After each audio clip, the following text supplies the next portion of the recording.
Right, I've got a spare 5 minutes. Let's knock one out. What? What do you mean I can't say that? The youth call it what?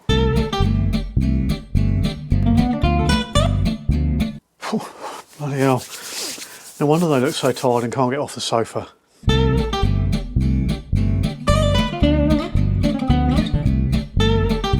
Hello and welcome to TWEED'S Garage. In this video we're going a bit French. Hee-haw, with a hint of Englishness.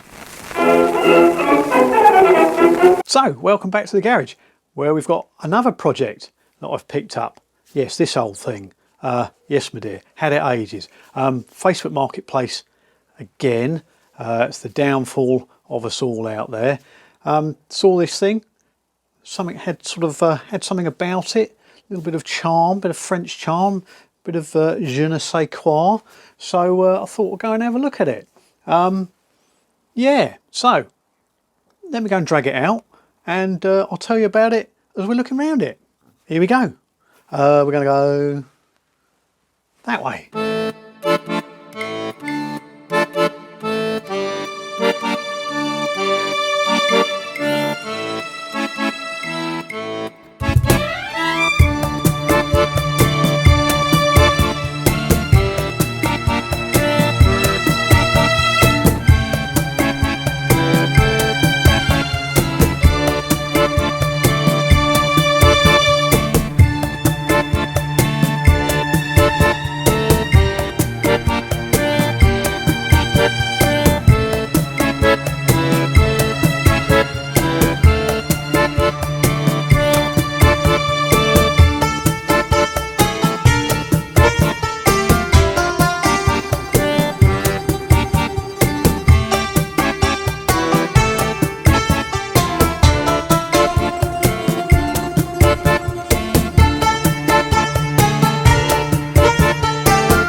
So what we have here is an Automoto 125 AD from around 1949.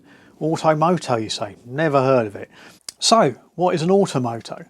Well, Automoto were a French manufacturer and they were around from 1901 to 1962. Their original factory was based in Saint Etienne, Loire, France. Made their own frames and cycle parts and that, but bought in proprietary engines. Quite a lot of English engines before the war, Blackburn, J.A.P and Villiers, and then Shays and Zurcher, sort of home market engines. Gearboxes by Berman, J.A.P, Shays and Peugeot. And then after the war, used French AMC 250 overhead valve engines. And not sure what this one had in originally, but I suspect it was a two-stroke, probably a Villiers, something like that. That's obviously, you know, worn out, and somebody decided to keep it running. They then merged in 1931 with Peugeot and ceased trading in 1962. So quite a rarity on these shores. Not sure how it turned up, but these things do. It's had a bit of a French farmer's upgrade, shall we say. I think the two-stroke obviously seized up, petered out, fell apart or whatever, or they couldn't get parts for it. So they had a scrabble around the farmyard, found a nice sort of side valve J.A.P sitting around, and an Albion gearbox, and slung that all in. They've done a reasonable job of it. So yeah, let's have a look around it in closer detail. It's got some sort of cush drive system on the rear sprocket. Got these little rubber lozenge shapes kept in place with these strange washers. I'm not sure if they come apart or not. I don't know why, whether they should be at an angle like that or sort of straight. They don't seem to move, they're fairly solid. Looks like they're secured with little nuts on the back. Talking of nuts, so a nice bit of pinstriping on the mudguards. Original rear light, slightly faded. Maybe pop a red bulb in, that'll sort that out. Then the rear mudguard has a hinge here and wing nuts here to undo it, and then hinge the mudguard out of the way to withdraw the back wheel. Always thought that was a smart idea, but being aluminium on steel, that feels pretty seized, so we need to work on that. So rear brake seems to work okay. And interestingly, the spring for the brake pedal is confined within this housing here. It must go over this slot, slide over, fixed on somehow to give you a spring return. Wyco magneto. Your points cover here.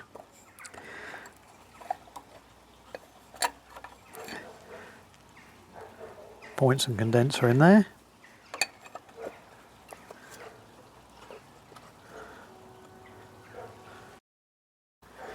Then the front end has a set of girder forks, and they're controlled by what looks like a shock absorber, but it's probably a spring contained within a shroud with plenty of grease nipples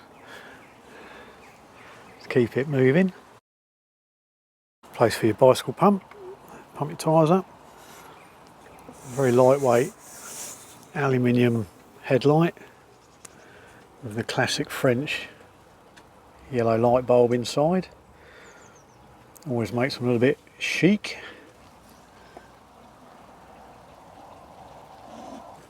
There's some nice pinstriping detail on the frame. Got this sort of red and gold double thickness pinstripe that overlaps over the top of each other. It follows down on the frame. Yeah, dogs aren't pinstriped. Unfortunately, they like to join in.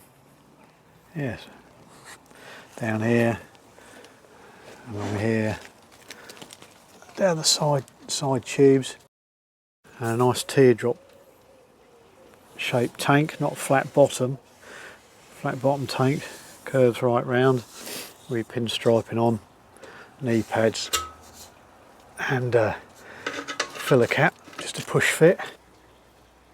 Jaeger Speedo, only 1,036 kilometres, must be genuine. And your bars with your clutch, front brake, hand throttle, old light switch there. Most of the wiring's not on it anymore, so. And there was obviously something here and here, maybe a kill switch, decompressor perhaps this side. And you've got your steering damper, and then your gear change this side. And the front mudguard,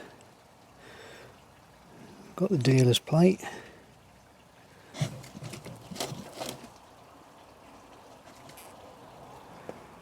Like the steering damper, we've got a nice Bakelite adjuster to adjust the damping on the forks.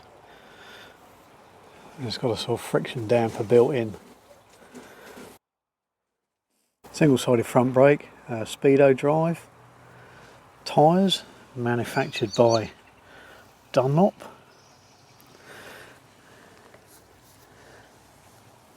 Yeah, they're good for another few miles. And then we have the side valve J.A.P engine suspect it's 250cc.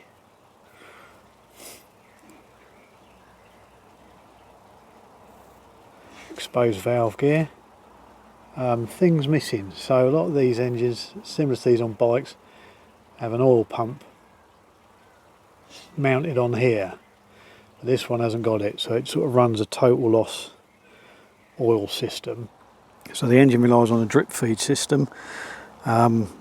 This works with crankcase vacuum, sucks the oil out of the tank. There's a long dip tube, sucks it out, and then it drips down this little needle in here that you can see, and you adjust the flow down to, you know, sort of a drip a minute or something like that. Once it's up and running, it doesn't have an oil pump on it. The oil pump is it's never had an oil pump on. So some of these engines do, some don't. I thought it was missing. I needed to find one, but I finally got talking to somebody who knew these engines. Said no, some of the early ones were drip feed only, crankcase vacuum drip feed only. Yeah, God. Hello, go on.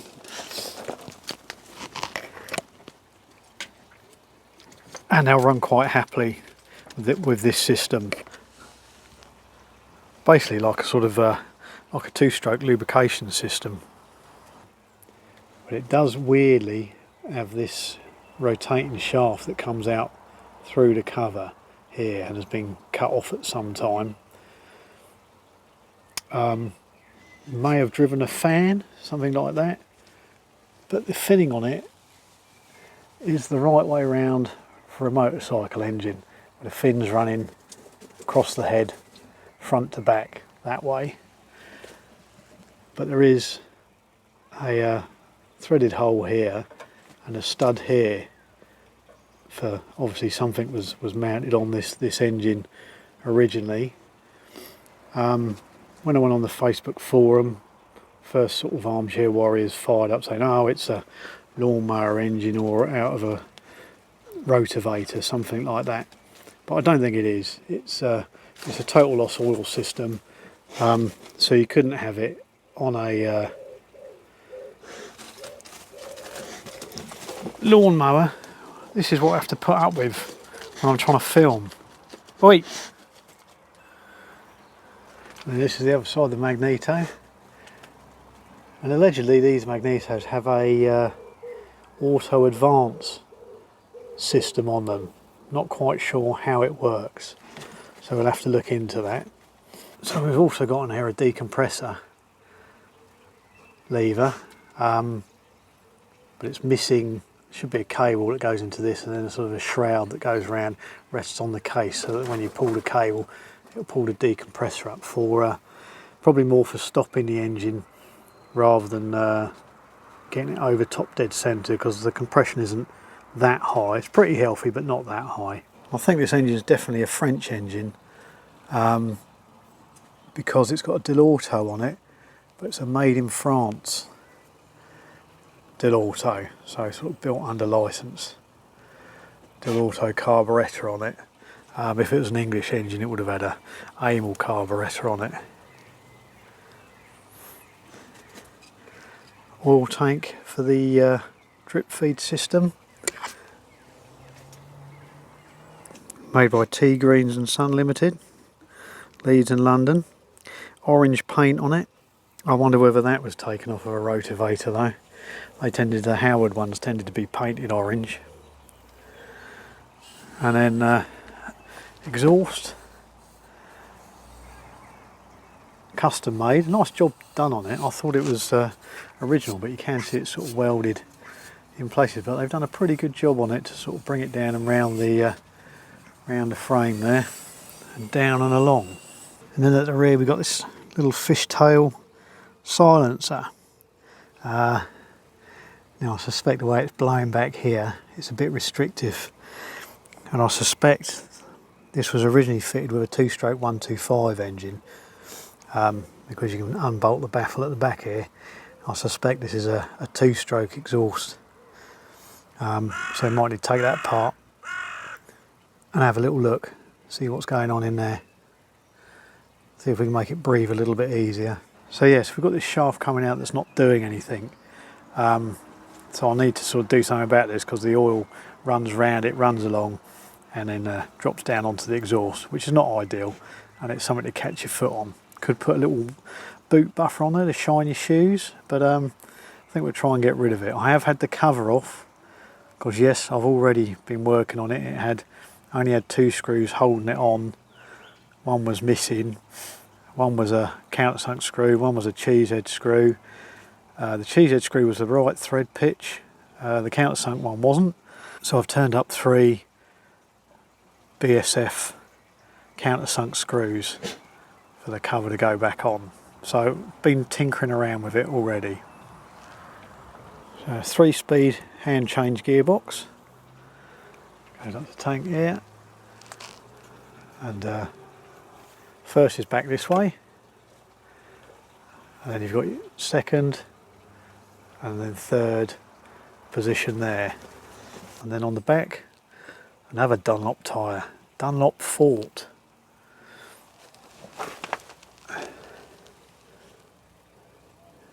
Good for a few more miles yet.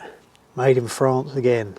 Solid rear end, but the seat is sprung with a very similar arrangement to the front forks, with what looks like an in-case spring in a housing mounted on the frame, with what looks like a bit of adjustment as well down the bottom there. I've got the original saddle with the original covering, although it's been repaired a few times, and the maker's name there on the back. Gertner fuel tap, definitely French. A lot of mobilettes, motorbicanes use Gertner carburettors. And there you go. Quite a nice thing. Well, I liked it. Now there's a few problems that need sorting. That's one of them. Little tow rag. The other is, I don't know if you can see on camera, but the engine isn't quite upright in the frame. It leans back a little bit, and also I think it's got a tiny little bit of a twist on it, so that needs sorting.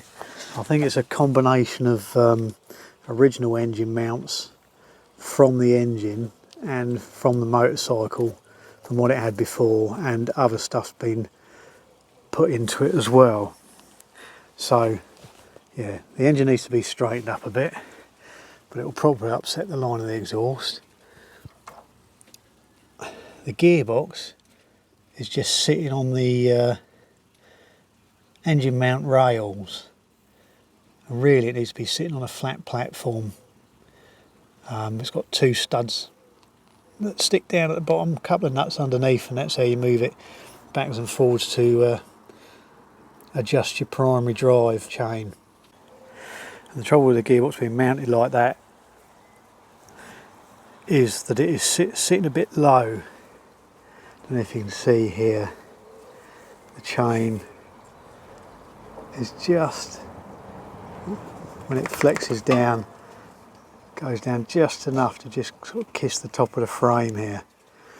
So what we really need to do is move the gearbox up a bit, just to give us a bit of clearance down below here, and maybe make a sort of sacrificial cover that goes around it, just to protect the frame a bit. And the other problem is the oil tank. Although it looks the part, it's bolted to a bracket assembly here that bolts to the back of the gear change lever going through the gearbox housing, which is not ideal. It needs to sort of be mounted somewhere else really.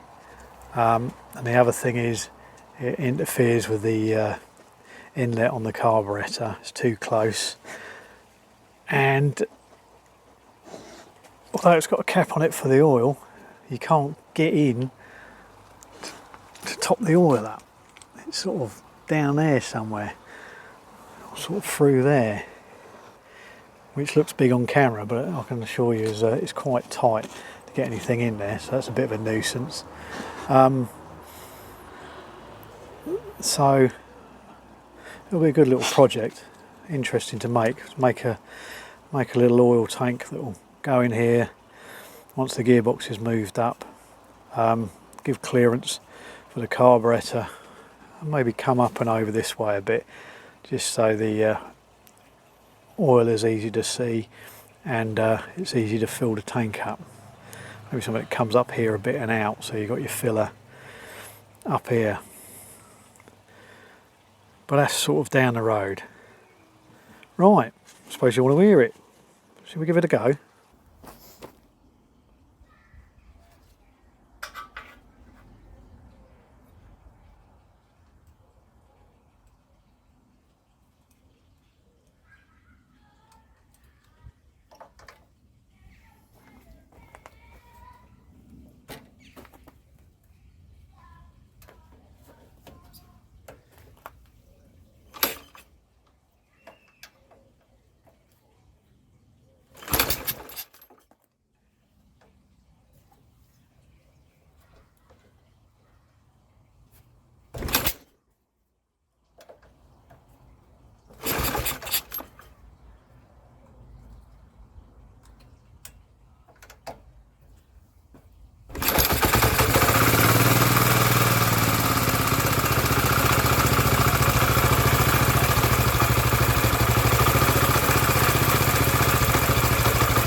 So there you go, miracles and miracles. It's actually a runner. Bought a runner for a change.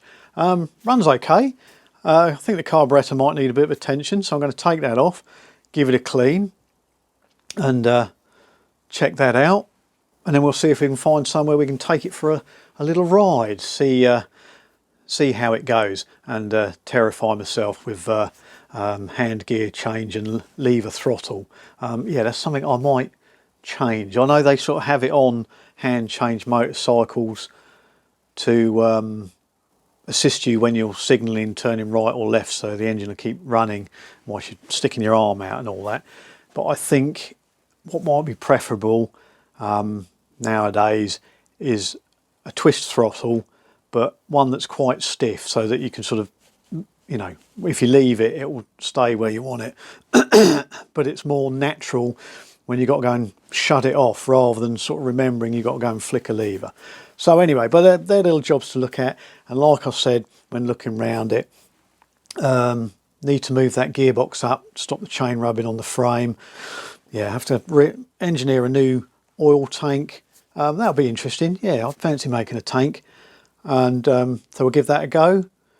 But yeah, keep it all up together, and might make a nice little runner to do a coffee run. Anyway, I hope you enjoyed it. If you did, you know, give us a like and subscribe, like they all say. Yeah, press the little icon, Tweed's Garage down the corner there, if you can see it. Yeah, and we'll see you again next time. All right, cheerio.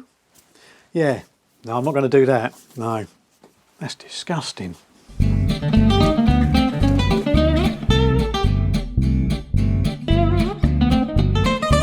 Hello.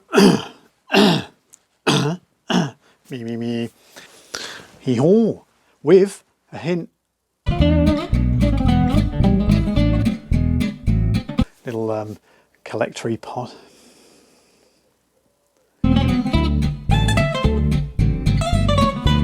It'll be the downfallers of...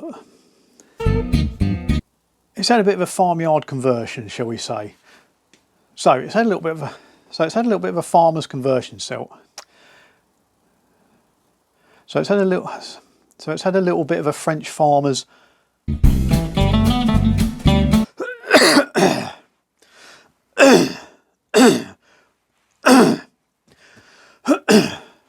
Right, I'm all right now.